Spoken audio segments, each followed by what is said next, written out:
Assalamualaikum warahmatullahi wabarakatuh. Perkenalkan, nama saya Sandi Yudha Pratama. Saya di sini akan meresume tentang manajemen aparatur sipil negara. Pertama, mengenai kedudukan, peran, hak, dan kewajiban dan kode etik ASN. Pegawai aparatur sipil negara dibagi menjadi dua. Yang pertama adalah PNS, pegawai negeri sipil. Yang kedua, pegawai pemerintah dengan perjanjian kerja, yaitu P3K. Kedudukan ASN. Pegawai ASN berkedudukan sebagai unsur aparatur negara yang menjalankan kebijakan yang ditetapkan oleh pimpinan instansi pemerintah serta harus bebas dari pengaruh dan intervensi semua golongan dan partai politik.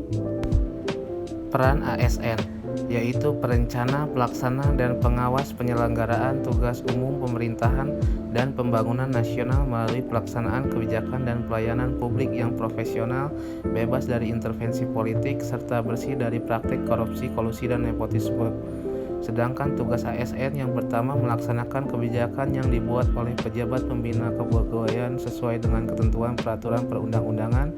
Yang kedua, memberikan pelayanan publik yang profesional dan berkualitas. Yang ketiga, mempererat persatuan dan kesatuan negara kesatuan Republik Indonesia. PNS berhak memperoleh yang pertama gaji, tunjangan, dan fasilitas. Kemudian adanya cuti, jaminan pensiun dan jaminan hari tua, perlindungan dan pengembangan kompetensi. P3K berhak memperoleh gaji dan tunjangan, cuti, perlindungan, dan pengembangan kompetensi. Sedangkan kewajiban pegawai ASN yaitu setia dan taat pada Pancasila, Undang-Undang 1945, NKRI, dan pemerintah yang sah, menjaga persatuan dan kesatuan bangsa, melaksanakan kebijakan yang dirumuskan pejabat pemerintah yang berwenang, mentaati ketentuan peraturan perundang-undangan, melaksanakan tugas kedinasan dengan penuh pengabdian, kejujuran, kesadaran dan tanggung jawab, menunjukkan integritas dan keteladanan dalam sikap, perilaku, ucapan, dan tindak kepada setiap orang baik di dalam maupun di luar kedinasan, menyimpan rahasia jabatan dan hanya dapat mengemukakan rahasia jabatan sesuai dengan ketentuan peraturan perundang-undangan dan bersedia ditempatkan di seluruh wilayah negara kesatuan Republik Indonesia. Fungsi kode etik ASN yang pertama sebagai pedoman panduan birokrasi publik atau aparatur sipil negara dalam menjalankan tugas dan kewenangan agar tindakannya dinilai baik. Yang kedua sebagai standar penilaian sifat, perilaku, dan tindakan birokrasi publik atau aparatur sipil negara dalam menjalankan tugas dan kewenangannya. Dan yang terakhir, etika birokrasi penting sebagai panduan norma bagi aparat birokrasi dalam menjalankan tugas pelayanan pada masyarakat dan menempatkan kepentingan publik di atas kepentingan pribadi, kelompok, dan organisasinya.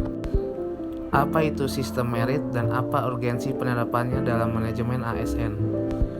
Sistem merit dalam manajemen ASN bagi organisasi mendukung keberadaan prinsip akuntabilitas yang saat ini menjadi tuntutan dalam sektor publik. Sedangkan bagi ASN menjamin keadilan dan juga menyediakan ruang keterbukaan dalam perjalanan karir seorang pegawai. Prinsip sistem merit. Yang pertama ada keadilan dan kewajaran, objektif berbasis kinerja.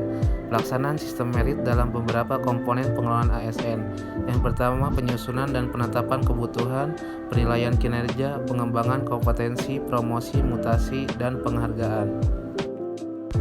Kelembagaan dan jaminan sistem merit dalam pengelolaan ASN.